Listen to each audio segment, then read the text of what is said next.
আসসালামু আলাইকুম প্রিয় বন্ধুগণ। আল্লাহ তাআলার অতি প্রিয় নবী, মানবতার পথপ্রদর্শক হযরত মুহাম্মদ সাল্লাল্লাহু আলাইহি ওয়াসাল্লাম তার পবিত্র জীবনে মোট 9টি রমজান মাস পেয়েছিলেন, অর্থাৎ তিনি 9টি রমজান পালন করেছেন। 10ম রমজান শুরু হওয়ার আগেই তিনি এই দুনিয়া থেকে আল্লাহ তাআলার সান্নিধ্যে চলে যান। এভাবে রোজা ফরজ হওয়ার পর থেকে তার ওফাত পর্যন্ত তিনি 9টি রমজান অতিবাহিত করেন।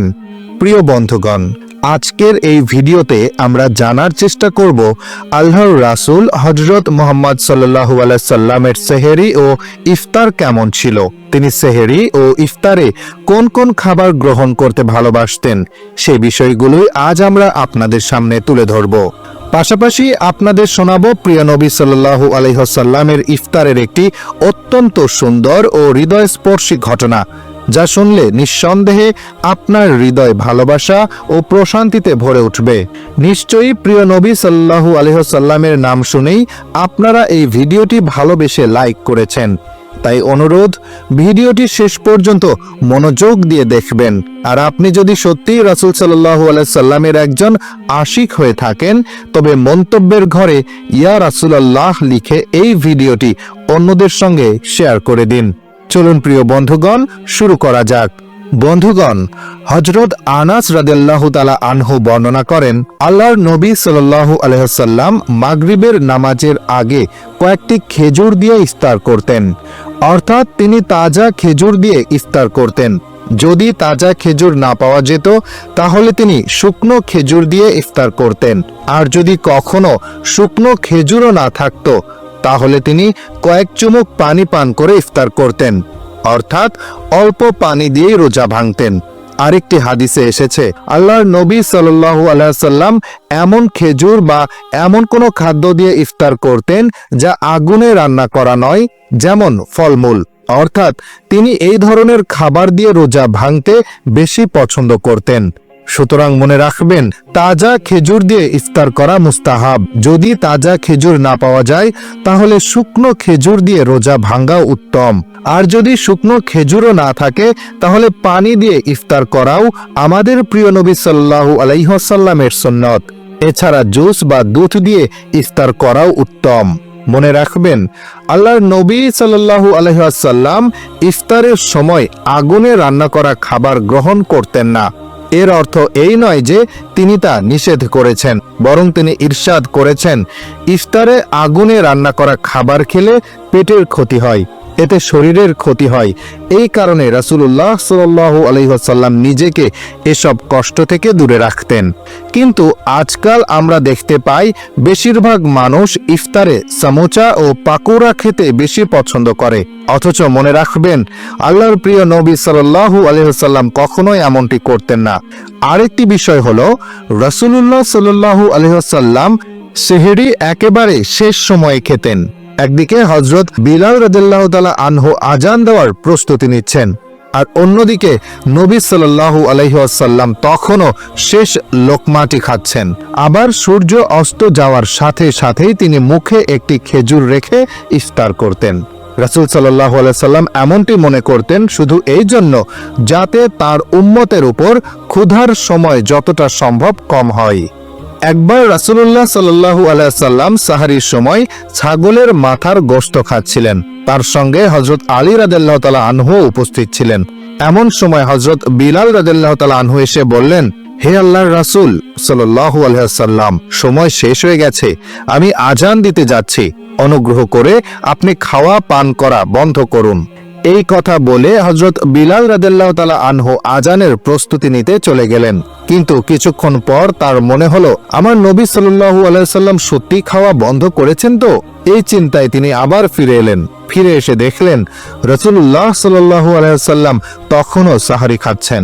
এটি দেখে হযরত বিলাল রাদিয়াল্লাহু তাআলা আনহু বললেন, হে আল্লাহর রাসূল সাল্লাল্লাহু আলাইহি ওয়াসাল্লাম, আল্লাহর কসম, সেহরির সময় শেষ হয়ে গেছে, ভোর হয়ে গেছে। এই কথা শুনে রাসূলুল্লাহ সাল্লাল্লাহু আলাইহি ওয়াসাল্লাম তার হাত নামিয়ে নিলেন এবং বললেন, হে বিলাল, তখনও সময় বাকি ছিল, কিন্তু তুমি কসম করেছ বলে আল্লাহ তাআলা সেই সময়টিকে আগেই শেষ করে দিয়েছেন, যেন তোমার কসম মিথ্যা না হয়। এরপর হযরত আলী রাদিয়াল্লাহু তাআলা আনহু বললেন, বিলাল রাদিয়াল্লাহু তাআলা আনহু যদি কসম না করতেন তবে আমার নবী সাল্লাল্লাহু আলাইহি সাল্লাম যতক্ষণ খেতেন ততক্ষণ পর্যন্তই ফজরের সুবহে সাদিক হতো না। প্রিয় বন্ধুরা, এখন আমরা আপনাদের সেই 10টি বিষয় সম্পর্কে জানাবো যেগুলো আল্লাহর প্রিয় নবী মুহাম্মদ সাল্লাল্লাহু আলাইহি সাল্লাম অত্যন্ত পছন্দ করতেন এবং আগ্রহের সাথে গ্রহণ করতেন। মনে রাখবেন, আল্লাহর রাসূল সাল্লাল্লাহু আলাইহি সাল্লামের খাদ্যাভ্যাস ছিল অত্যন্ত সহজ ও সরল। তিনি মধু, জলপাইয়ের তেল ও কুমড়া খুবই শখ করে খেতেন। তিনি নিজের মুখ ও দাঁতের ব্যাপারে খুব যত্নশীল ছিলেন। সে কারণেই তিনি কাঁচা পেঁয়াজ ও রসুন কখনো খেতেন না। দুর্গন্ধের কারণে তিনি এগুলো অপছন্দ করতেন। আরেকটি গুরুত্বপূর্ণ কথা মনে রাখা দরকার, আল্লাহর রাসূল সাল্লাল্লাহু আলাইহি সাল্লাম যদি কোনো খাবার বা বস্তু পছন্দ না করতেন তাহলে তিনি তা গ্রহণ করতেন না, কিন্তু কখনোই সেটিকে খারাপ বলতেন না। হাদিসে বর্ণিত আছে, রাসূলুল্লাহ সাল্লাল্লাহু আলাইহি সাল্লামের অভ্যাস ছিল যে ধরনের খাবারই তার সামনে আসতো তিনি তা গ্রহণ করতেন। অর্থাৎ আল্লাহ তাআলা যেসব বস্তু হালাল করেছেন তিনি সেগুলো সবই খেতেন। তবে এই 10টি জিনিস ছিল এমন যা আল্লাহর নবী সাল্লাল্লাহু আলাইহি ওয়াসাল্লাম বিশেষভাবে ভালোবাসতেন। 1. খেজুর। বন্ধুরা, আল্লাহর প্রিয় নবী হযরত মুহাম্মদ সাল্লাল্লাহু আলাইহি সাল্লামের সবচেয়ে প্রিয় ফল ছিল খেজুর। তিনি ইফতার করতেন তাজা খেজুর দিয়ে। যদি তাজা খেজুর না পাওয়া যেত তবে শুকনো খেজুর দিয়ে ইফতার করতেন, আর যদি সেটিও না থাকতো তবে শুধু পানি দিয়ে ইফতার করতেন। খেজুরের মধ্যে তার সবচেয়ে প্রিয় ছিল আজওয়া খেজুর। রাসূল সাল্লাল্লাহু আলাইহি সাল্লাম বলেছেন, যে ঘরে খেজুর থাকে সে ঘরে কখনো অভাব থাকে না। 2. আঙ্গুর। বন্ধুরা, আল্লাহর প্রিয় নবী সাল্লাল্লাহু আলাইহি সাল্লাম আঙ্গুর খেতেও খুব ভালোবাসতেন। তিনি আঙ্গুর অত্যন্ত আনন্দের সঙ্গে গ্রহণ করতেন, কারণ এটি মানব স্বাস্থ্যের জন্য অত্যন্ত উপকারী একটি ফল। 3. ডালিম। বন্ধুরা, প্রিয় নবী সাল্লাল্লাহু আলাইহি সাল্লাম ডালিম খেতেও খুব পছন্দ করতেন। তিনি আগ্রহের সঙ্গে ডালিম খেতেন। রাসূল সাল্লাল্লাহু আলাইহি সাল্লাম বলেছেন, ডালিম জান্নাতের ফলগুলোর একটি। 4. ডুমুর।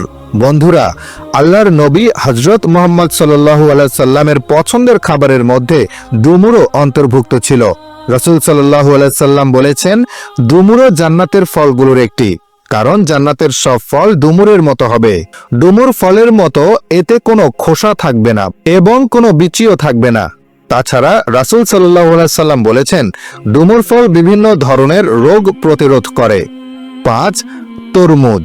বন্ধুরা, আল্লাহর নবী হযরত মুহাম্মদ সাল্লাল্লাহু আলাইহি ওয়াসাল্লাম ইফতারে তরমুজ খেতে খুব পছন্দ করতেন। তিনি প্রায়ই তরমুজকে খেজুরের সঙ্গে মিলিয়ে খেতেন।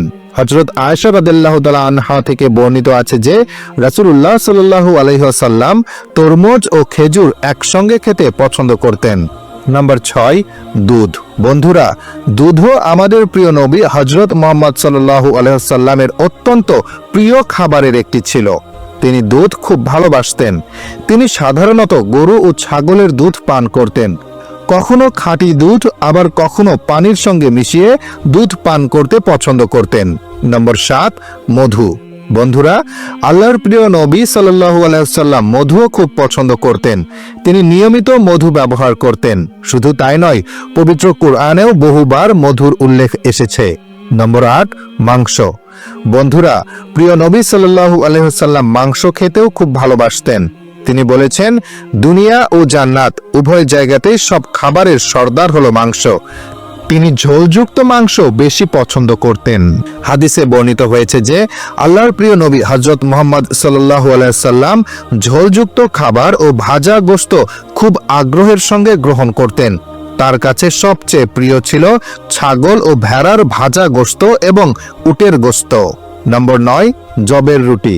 বন্ধুগণ, আল্লাহর রাসূল সাল্লাল্লাহু আলাইহি ওয়াসাল্লাম জবের রুটিও অত্যন্ত পছন্দ করতেন। তিনি প্রায় জবের রুটি খেতেন এবং ছাকা নয় এমন আটা দিয়ে তৈরি মোটা রুটি গ্রহণ করতেন। নম্বর 10. ভাত। বন্ধুগণ, প্রিয় নবী হযরত মুহাম্মদ সাল্লাল্লাহু আলাইহি ওয়াসাল্লাম ভাত খেতেও খুব ভালোবাসতেন। তিনি আগ্রহের সঙ্গে ভাত গ্রহণ করতেন। রাসূল সাল্লাল্লাহু আলাইহি ওয়াসাল্লাম বলেছেন, আল্লাহ তাআলা ভাতের প্রতিটি দানার মধ্যে বিশেষ বরকত রেখেছেন। প্রিয় বন্ধুগণ, আমরা আশা করি এবং দৃঢ়ভাবে বিশ্বাস করি যে এই ভিডিওটি আপনাদের কাছে অত্যন্ত ভালো লেগেছে। তাই সওয়াবের নিয়তে ভিডিওটি আপনাদের বন্ধুদের সঙ্গে অবশ্যই শেয়ার করুন। আমাদের চ্যানেল সাবস্ক্রাইব করুন এবং পাশে থাকা বেল আইকনটি চাপতে ভুলবেন না। আবার দেখা হবে নতুন একটি ভিডিও নিয়ে। ততক্ষণ পর্যন্ত আসসালামু আলাইকুম ওয়া রাহমাতুল্লাহি ওয়া বারাকাতুহু।